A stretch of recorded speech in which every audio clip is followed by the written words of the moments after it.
ସୁଦୂରରୁ ସଦର ଅପହଞ୍ଚ ଅଞ୍ଚଳର ସ୍ୱର ଉତ୍ସବ ମହୋତ୍ସବ ସଭା ସମିତି ସମାରୋହ ପ୍ରଗତି ଦୁର୍ଗତି ଏବଂ ସଂଗତିର ଅଭିବ୍ୟକ୍ତିକୁ ନେଇ ଆଞ୍ଚଳିକ ସମ୍ବାଦ ବିଭାଗ ପକ୍ଷରୁ ପ୍ରସ୍ତୁତ କରୁଛୁ ଜିଲ୍ଲା ହାଲଚାଲ।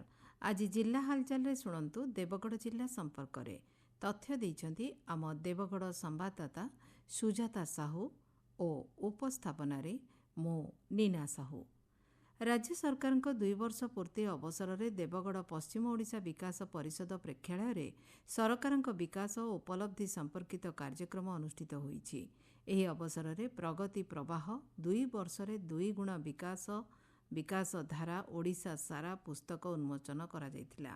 ସେହିପରି ପ୍ରଧାନମନ୍ତ୍ରୀ ଆବାସ ଯୋଜନା, ସିଏମ୍ କିଷାନ, ଗୋଦାବରୀଶ ମିଶ୍ର ଆଦର୍ଶ ପ୍ରାଥମିକ ବିଦ୍ୟାଳୟ ଯୋଜନା, ଲକ୍ଷପତି ଦିଦି ଅନ୍ତ୍ୟୋଦୟ ଗୃହ ଏବଂ ଅନ୍ନପୂର୍ଣ୍ଣା ଯୋଜନାର ହିତାଧିକାରୀଙ୍କୁ ସହାୟତା ବଣ୍ଟନ କରାଯାଇଥିଲା।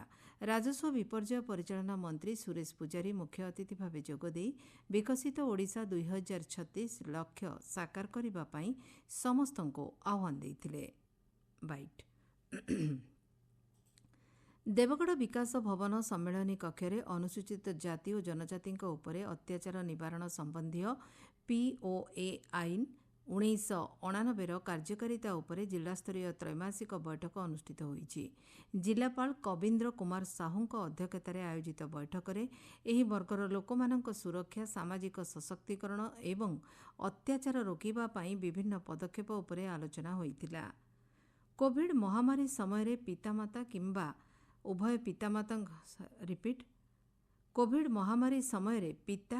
ଉଭୟ ପିତାମାତାଙ୍କୁ ହରାଇଥିବା ଶିଶୁମାନଙ୍କୁ ଜିଲ୍ଲା ଶିଶୁ ସୁରକ୍ଷା ୟୁନିଟ୍ ପକ୍ଷରୁ ଆଶୀର୍ବାଦ ଯୋଜନାରେ ଆର୍ଥିକ ସହାୟତା ପ୍ରଦାନ କରାଯାଉଛି।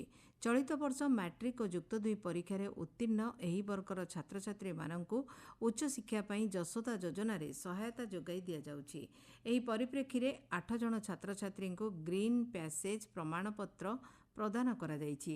ଜିଲ୍ଲା ଶିଶୁ ସୁରକ୍ଷା ଅଧିକାରୀ ରୋମିଓ ମହାପାତ୍ରଙ୍କ ସୂଚନା ଅନୁଯାୟୀ ଏହି ପିଲାମାନେ ବଲାଙ୍ଗୀର ଓ ଭୁବନେଶ୍ୱର ସ୍ଥିତ ଷ୍ଟେଟ୍ ଇନ୍ଷ୍ଟିଚ୍ୟୁଟ୍ ଅଫ୍ ହୋଟେଲ ମ୍ୟାନେଜମେଣ୍ଟରେ ନାମ ଲେଖାଇ ମାଗଣା ଉଚ୍ଚଶିକ୍ଷା ସୁବିଧା ପାଇବେ।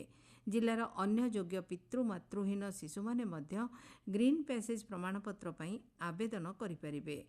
ଆଗାମୀ ମୌସୁମୀ ବର୍ଷାକୁ ଦୃଷ୍ଟିରେ ରଖି ସମ୍ଭାବ୍ୟ ବନ୍ୟା ଓ ବାତ୍ୟା ମୁକାବିଲା ପାଇଁ ଦେବଗଡ଼ରେ ଜିଲ୍ଲାସ୍ତରୀୟ ପ୍ରାକୃତିକ ବିପର୍ଯ୍ୟୟ ପ୍ରସ୍ତୁତି ବୈଠକ ଜିଲ୍ଲାପାଳ କବୀନ୍ଦ୍ର କୁମାର ସାହୁଙ୍କ ଅଧ୍ୟକ୍ଷତାରେ ଅନୁଷ୍ଠିତ ହୋଇଛି। ଜିଲ୍ଲାପାଳ ସମସ୍ତ ବିଭାଗକୁ ପୂର୍ବ ପ୍ରସ୍ତୁତି ସୁନିଶ୍ଚିତ କରିବା, ଦୁର୍ଗମ ଅଞ୍ଚଳରେ ଖାଦ୍ୟ ସାମଗ୍ରୀ ଓ କିରୋସିନ ମହଜୁଦ ରଖିବା, କୃଷି ପାଇଁ ବିହନ, ସାର ଓ କୀଟନାଶକ ସଂରକ୍ଷଣ କରିବାକୁ ନିର୍ଦ୍ଦେଶ ଦେଇଥିଲେ। ସେହିପରି ଦୁର୍ବଳ ରାସ୍ତା, ପୋଲ ଓ ବନ୍ଧ ମରାମତି, ବିଶୁଦ୍ଧ ପାନୀୟ ଜଳ ଯୋଗାଣ ଏବଂ ସ୍ୱାସ୍ଥ୍ୟକେନ୍ଦ୍ରଗୁଡ଼ିକରେ ଆବଶ୍ୟକ ଔଷଧ, ORS ଓ ସାପ କାମୁଡ଼ା ପ୍ରତିଷେଧକ ଇଞ୍ଜେକ୍ସନ ମହଜୁଦ ରଖିବା ଉପରେ ଗୁରୁତ୍ୱ ଦେଇଥିଲେ। ପ୍ରଧାନମନ୍ତ୍ରୀ ସୁରକ୍ଷିତ ମାତୃତ୍ୱ ଅଭିଯାନର 10 ବର୍ଷ ପୂର୍ତ୍ତି ଅବସରରେ ଦେବଗଡ଼ ଜିଲ୍ଲା ମୁଖ୍ୟ ଚିକିତ୍ସାଳୟ ସମେତ ସମସ୍ତ ପ୍ରାଥମିକ ଓ ଗୋଷ୍ଠୀ ସ୍ୱାସ୍ଥ୍ୟକେନ୍ଦ୍ରରେ ଗର୍ଭବତୀ ମହିଳାଙ୍କ ପାଇଁ ସ୍ୱାସ୍ଥ୍ୟ ସଚେତନତା ଓ ସ୍ୱାସ୍ଥ୍ୟ ପରୀକ୍ଷା କାର୍ଯ୍ୟକ୍ରମ ଆୟୋଜିତ ହୋଇଥିଲା। ଜିଲ୍ଲାର 500ରୁ ଅଧିକ ଗର୍ଭବତୀ ମହିଳା ଏହି ସେବାର ସୁଫଳ ପାଇଥିବା ବେଳେ ସୁରକ୍ଷିତ ମାତୃତ୍ୱ ସମ୍ପର୍କରେ ସଚେତନ କରାଯାଇଥିଲା। ନିର୍ବାଚନ ଆୟୋଗଙ୍କ ନିର୍ଦ୍ଦେଶକ୍ରମେ ଦେବଗଡ଼ ବିଧାନସଭା ନିର୍ବାଚନ ମଣ୍ଡଳୀ ଅନ୍ତର୍ଗତ ବାରକୋଟ, ରିଆମାଳ ଓ ତିଲେଇବଣି ବ୍ଲକରେ 73 ଜଣ ବୁଥ୍ ଲେଭେଲ ଏଜେଣ୍ଟଙ୍କୁ ତାଲିମ ପ୍ରଦାନ କରାଯାଇଛି। ସ୍ୱତନ୍ତ୍ର ସଘନ ସଂଶୋଧନ କାର୍ଯ୍ୟକ୍ରମ ଅନୁସାରେ ଯୋଗ୍ୟ ଭୋଟରଙ୍କ ନାମ ଭୋଟର ତାଲିକାରେ ସାମିଲ ଓ ଅଯୋଗ୍ୟ ନାମ ବାଦ୍ ଦେବା ପ୍ରକ୍ରିୟା ସମ୍ପର୍କରେ ପ୍ରଶିକ୍ଷଣ ଦିଆଯାଇଥିଲା।